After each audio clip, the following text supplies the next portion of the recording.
Hello, everybody. How are you doing? I just wanted to take some time and revisit the Bill Cosby situation. I went and did some more research and some things that I wanted to talk about and remind everybody that all of this started because an unknown comedian named Hannibal Buress made a comment, and there just happened to be a reporter there who recorded the situation. And this is how we ended up with Bill Cosby being accused, arrested, charged, and ultimately now convicted and found guilty of sexual assault. But if you look back, and like one of the ladies that spoke out, I guess her name is Lisa Lott. This happened, she claims, in 1989. And she claims that he gave her a drug and that she found herself at home 2 days later after sleeping for 2 days. And her words were, "I don't have any recollection after I blacked out." 1989, 2014. It's a big gap. Janice Baker Kinney said in the 1980s she went to a pizza party when she was working at Harrah's with one of her friends. And at the pizza party, she says she was given something and she heard her friend saying, "I'll leave." And then she ended up staying there with Bill Cosby. She found herself naked and she rushed out of there. And when, of course, when she testified and they cross-examined her, she talked about she admitted to using drugs. So this was in the 1980s. Once again, 2014. Marguerite Jackson, who testified against Andrea Constrand, which is the lady who started it all, basically, she said she knew her, Andrea, and she said she talked about framing a celebrity before she lodged a sexual abuse allegations against Cosby, who settled for $3.4 million.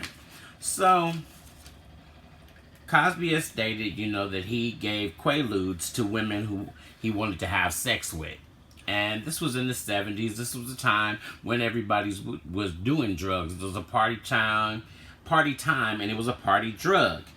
And what amazes me is that you have no evidence, any drug that you were given, there's no way possible that it's still in your system from 1980, 89, 2000, 2004, 2014, all the way up until today when he's found guilty. So what happened is he was found guilty based on a court of the public opinion. So people spoke up and he was found guilty of that. What amazes me, Oscar Grant, Michael Brown, Sean Bell, Stephon Clark, Cameron Hall, Ronell Foster. There's so many more black men who were unarmed, who were killed by police with videos, but yet we cannot find one cop that's being arrested or they were fired, but they get their job back because there's no evidence stating that this was willful force against the person, and you killed them on live video. So how is it that when black men are killed on a video and we all see it and we watch it happen, nothing happens? But you can go and get something from the 80s and the 70s and all of this and charge a man and find him guilty and throw him in jail, and we think this is right? There's nothing right about this. Everything is wrong. So my thing is, the women that have charged him, and if you were sexually abused, this is my problem with the whole situation.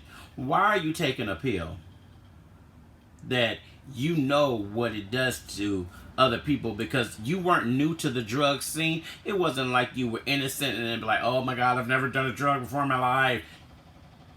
You knew what was happening.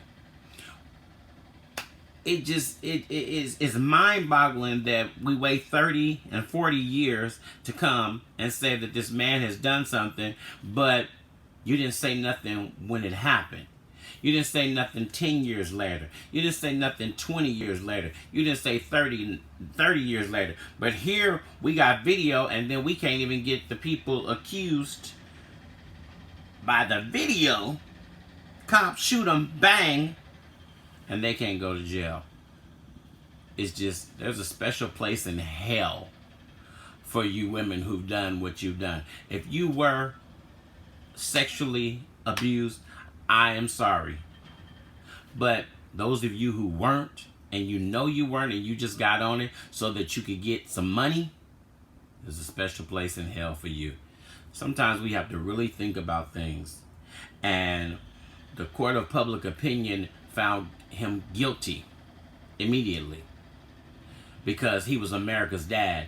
And we really have to look at the race thing. He was an African American who was portrayed as a American dad. And as they said on The View today, the New York Post said at one time only the Pope was more popular than Bill Cosby. Many powerful white men don't want to accept that, especially this crazy man that sits in the White House right now. So sometimes you need to think about things. I've given you a lot to think about. Think about it, check it out, and don't just sit back and accept what others say. Follow up for yourself and use some real common sense.